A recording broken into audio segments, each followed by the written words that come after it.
Good morning everyone. सो आप देख सकते हैं जैसे कि मैंने इतना आपको पढ़ाया था एंड देन इसके बाद हमारा जो पार्ट आता है सेकेंड पार्ट, जिसपे हम इसके प्रॉपर्टीज़ को पढ़ेंगे और जैसे कि चीज़ों को इन्हेंस करेंगे।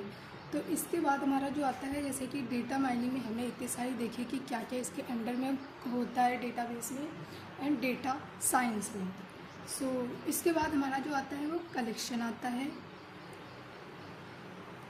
ठीक, कलेक्शन में मतलब ये होता है कि पहला स्टेप हमारा होता है जिसमें डेटा कलेक्ट करना होता है, मतलब डेटा को जो है इकट्ठा करना होता है, जितना भी डेटा हमारे डेटा साइंस में, जिससे एग्जांपल के लिए मैंने आपको पहले पार्ट में बताया था, एक मॉल का एग्जांपल दिया था, वैसे ही। और इसमें पहले हम डेटा को अपन कलेक्ट कर लेंगे एंड डेटा, ऐसा नहीं कि डेटा सेम सेम हो, it is not possible. Data same नहीं भी हो सकता और डेटा सेम हो भी सकता है, लेकिन इसमें जो होता है डिफरेंट टाइप्स के भी होते हैं एंड सेम भी होता है। ठीक है, और स्रोतों में आ सकते हैं, डिफरेंट टाइप के स्रोतों में आ सकते हैं। जैसे कि आपने पढ़ा होगा कि डेटाबेस, जैसे कि हम लोग किसी भी प्रोग्रामिंग लैंग्वेज को करके अगर हम किसी भी एप्लीकेशन को बनाते हैं तो उसमें जो भी लॉगिन फॉर्म या फिर एटसेट्रा ऐसी चीज़ें होती हैं उन्हें हम अपने डेटाबेस में शो करते हैं, लेकिन वो चीज़ सिर्फ वही देख सकता है जिसके पास उसका एक्सेस होता है। As like a Google form में डेटा सिर्फ कॉलेज से जो आते हैं टीचर से देख सकते हैं जिसके पास उसका सोर्स होता है। और एंड ये भी कह सकते हैं जो भी उसका एडमिन होता है। वैसे डेटाबेस हो गया। एंड आप अगर नॉन टेक्निकल में बात करें तो एक्सेल सीट हो गया, बट ये दोनों में ही यूज़ होते हैं डेटा को प्रॉपर तरीके से रो और कॉलम में सेव करने के लिए।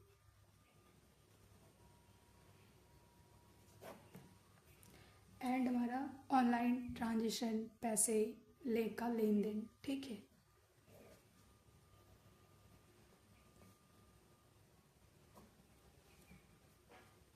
ये हमारे जो है डेटा कलेक्शन या फिर डेटा के कलेक्शन के एग्जाम्पल है। एंड इसके बाद डेटा को जब हम देखते हैं, मतलब कलेक्ट करते हैं, तो उसको हम रीप्रोसेसिंग या फिर ऐसे करते हैं, तो उसमें डेटा को ये देखा जाता है कि क्या उसमें डेटा क्लीन है या फिर डेटा जो है हमारा कहाँ पे स्टोर हो रहा है, जिसको हम क्या कहते हैं, वेयर हाउसिंग कहते हैं, माइनिंग होता है, पैटर्न इवोल्यूशन होता है। तो पहला स्टेप हमारा आता है डेटा क्लीनिंग। आपको सिर्फ हेडिंग यहाँ पे मेंशन की जाएंगी, बाकी आप समझ के लिख सकते हैं।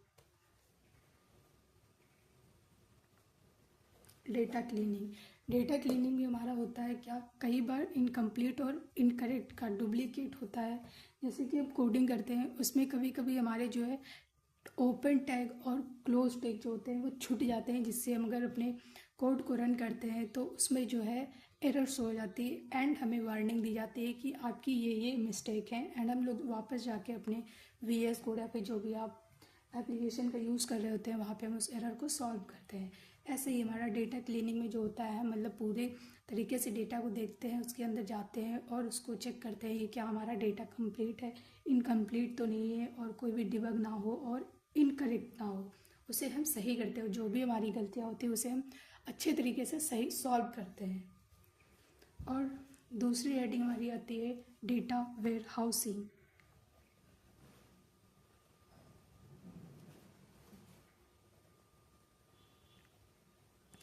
इससे आपको समझ में आ रहा होगा कि वेयर हाउसिंग से मतलब जहाँ पे डेटा को कलेक्ट किया जाता है और स्टोर किया जाता है। आप पॉइंट के हिसाब से लिख सकते हैं यहाँ पे स्टोर या कलेक्ट।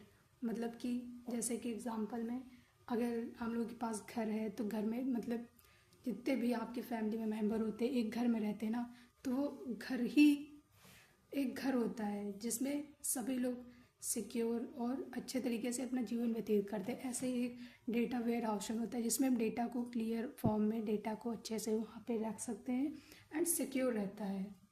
एंड हमारा तीसरा आता है डेटा माइनिंग।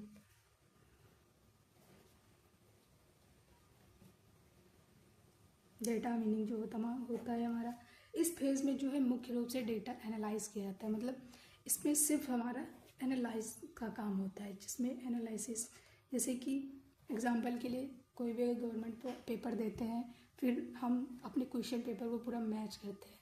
जैसे कि अब तो यूट्यूब पे काफ़ी ज़्यादा फैसिलिटीज़ उपलब्ध हैं, तो हम अपने पेपर को मैच कर सकते हैं। जैसे कि लेक्चर्स चलते हैं कि कौन से सही हैं कौन से गलत हैं, तो वैसा ही एनालाइज इसमें भी होता है, डेटा में भी, कि आप अपने डेटा को मैच कर सकते हैं कि हाँ क्या ये डेटा सही है मेरा या गलत है, as according to admin and as according to your work, like जैसा भी आपने किया हो, चाहे एक्सेल शीट पे किया हो या फिर आपने कोडिंग में प्रोजेक्ट के थ्रू, as like according to your mindset and your technical skill.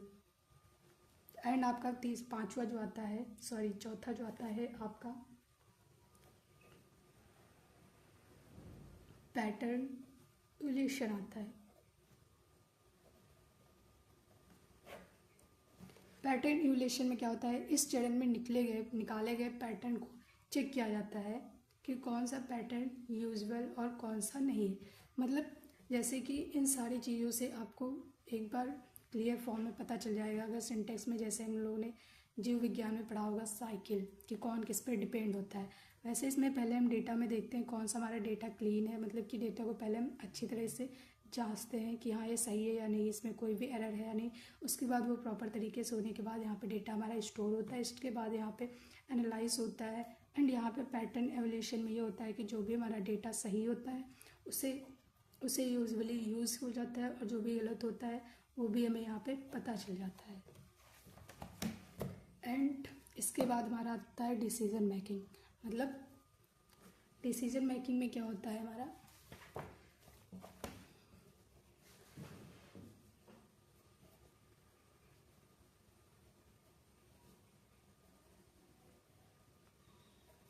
Decision making में क्या होता है, क्लॉथ्स कम, जैसे कि अगर आप एग्जांपल के लिए समझें तो आपके पड़ोस में एक इलेक्ट्रॉनिक की शॉप हो, और एक ऐसे ही मान लीजिए सामान की, कोई भी सामान की दुकान है। अब वहाँ पे दोनों दुकान का आप एवरेज निकाल सकते हैं कि कौन सी दुकान में सबसे ज़्यादा चीज़ें बेची गई हैं एक साल के अंदर।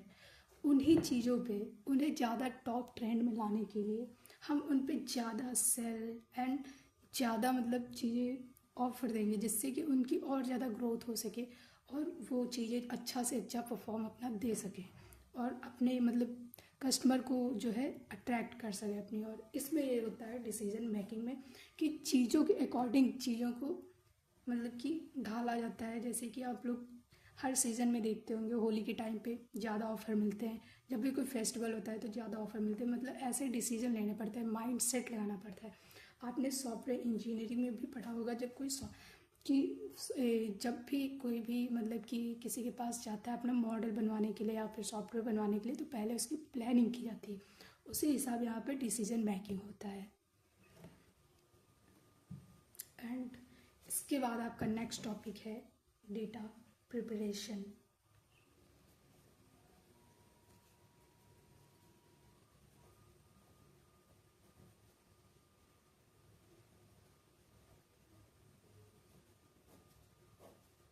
इसमें हमारा क्या होता है, डेटा प्रिपरेशन में जो कच्चे डेटा होते हैं उन्हें एनालाइज करके मशीन लर्निंग और डेटा माइनिंग के लिए उपयोगी में बन जाएं, ये होता है। मतलब कि जो भी हमारे माइनिंग में आपको यहाँ पे मैंने बताया था कि जो भी एनालाइज किया जाता है, मतलब जो भी एनालाइज करने के बाद हमें मिलते हैं डेटा, उससे हम जो है कलेक्ट करते हैं और उन्हें बेहतर बनाने की कोशिश करते हैं, और जो कि मशीन लर्निंग में आसानी से यूजुअली हो सके। तो अगर आप इसे सिंटेक्स के तौर में समझेंगे तो पहले एनालिसिस को किया जाता है एंड देन इसका यूज़ किया जाता है कि हाँ ये प्रॉपर तरीके से है कि नहीं मशीन लर्निंग में, ठीक है।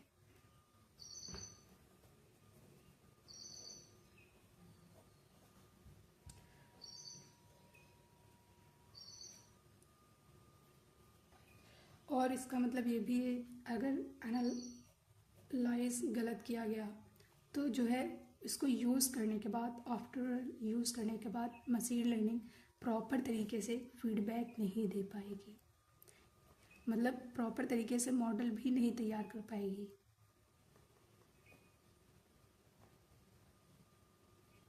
और अगर एनालाइज अच्छे तरीके से किया जाता है तो मतलब मशीन लर्निंग जो है अच्छे से डेटा को समझ के आपको फीडबैक देती है। आप जैसा भी मॉडल तैयार करना चाहते हैं आप तैयार कर सकते हैं।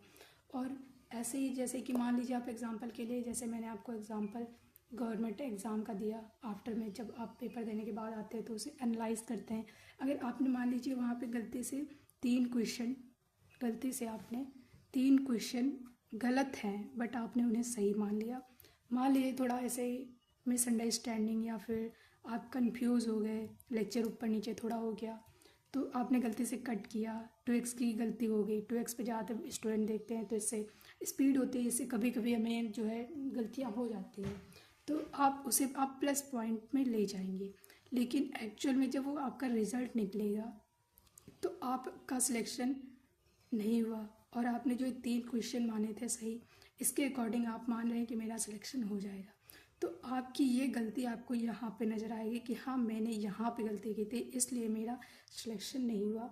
और आपने मान लिया था कि मेरे 3 क्वेश्चन सही हैं और मान लिया एक क्वेश्चन 2 नंबर का है, माइनस मार्किंग इस पर 1.5 है, तो फिर आपका काफ़ी नुकसान होगा। इसलिए इसमें भी ऐसा ही, एनालाइजिंग जितनी अच्छी होगी मशीन लर्निंग उतना ही अच्छा वर्क करेगा। एनालाइजिंग जितनी गंदी होगी मशीन लर्निंग उतना ही बेकार हमें फीडबैक एंड मॉडल बना के देगा या फिर गलत मॉडल बना के देगा। स्टेप ऑफ डेटा प्रिपरेशन, मतलब कि इसमें स्टेप मॉडल्स को बनाने के लिए मशीन लर्निंग के बेस पे हम अगर करें तो मैं पहले डेटा कलेक्शन, पहले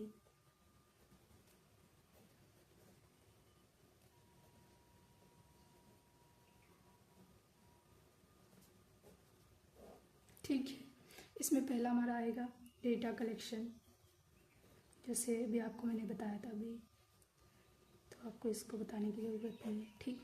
एंड आपका डेटा कलेक्शन में होता है सबसे पहला स्टेप डेटा को कलेक्ट करना होता है, जो कि यहाँ पे इससे समझ में आ रहा है। डेटा विभिन्न स्रोतों से आ सकता है, जैसे आपको मैंने यहाँ पे एग्जांपल के लिए भी बताया था, जैसे एक्सेल सीट से आ सकता है, जो कि एक्सेल सीट में हमारे 2 कॉलम्स होते हैं। एंड ऑनलाइन ट्रांजेक्शन से आ सकता है, किसने कितना पैसा भेजा या फिर मैंने कितना दिया। एंड डेटा बेस से भी देखा जा सकता है, ठीक है। तो यहाँ पे हमारा वो सब लिख दिया जाएगा। और दूसरी हेडिंग में हमारा क्या आता है, जैसे कि डेटा क्लीनिंग, जैसे कि मैंने अभी यहाँ पर पढ़ा डेटा क्लीनिंग।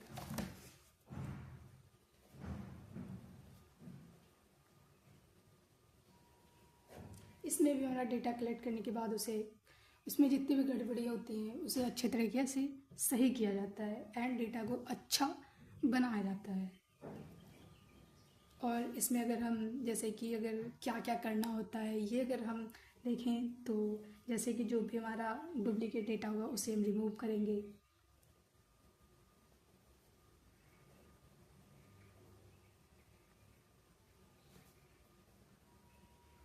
एंड दूसरा करेक्ट को मतलब जो भी इनकरेक्ट होगा उसे हम करेक्ट करेंगे।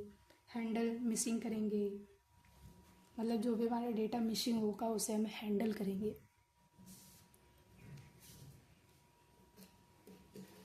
एंड आपका जो है इसके स्टेप यहाँ पे कंप्लीट हो गए हैं। एंड इसके बाद आपका आता है application of machine learning. Application of machine learning में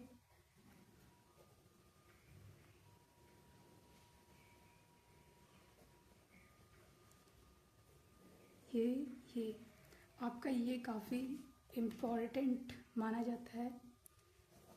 और आपका ये भी, अगर आप मैंने आपको इतना पढ़ा, अगर आप फर्स्ट चैप्टर में इतना ही आप अगर तैयार करते हैं तो काफ़ी आप फर्स्ट चैप्टर से नंबर ला सकते हैं। अगर उससे क्वेश्चन पूछे जाते हैं आपको लिखने में कोई भी दिक्कत नहीं होगी। एप्लीकेशन ऑफ मशीन लर्निंग में भी मतलब मशीन चेक करती है। एक्चुअली कि कंप्यूटर जो है 0-1 पे बेस होती है, जो कि हमारी इलेक्ट्रॉन डिजिटली फॉर्म में होती है, ठीक। आपने डिजिटल इलेक्ट्रॉनिक भी पढ़ी होगी तो आपको काफ़ी नॉलेज होगा उसके बारे में। एंड हम यहाँ पे मशीन लर्निंग पढ़ रहे हैं। तो एप्लीकेशन ऑफ मशीन लर्निंग में क्या होता है, जैसे कि मान लीजिए आपको कोई भी ईमेल आता है तो उससे मशीन लर्निंग ये पहचानती है कि वो स्पैम है कि वो नॉन स्पैम है। मतलब कि जो ईमेल आई है वो जहाँ से आनी चाहिए थी वहीं से आई या किसी ने डुप्लीकेट करके आपको सेंड कर दी है। ये मशीन लर्निंग हमारी चेक करती है, जिससे हमें पता चलता है। और रिकमेंडेशन सिस्टम होता है इसमें, इसके अंडर में आता है मशीन लर्निंग में।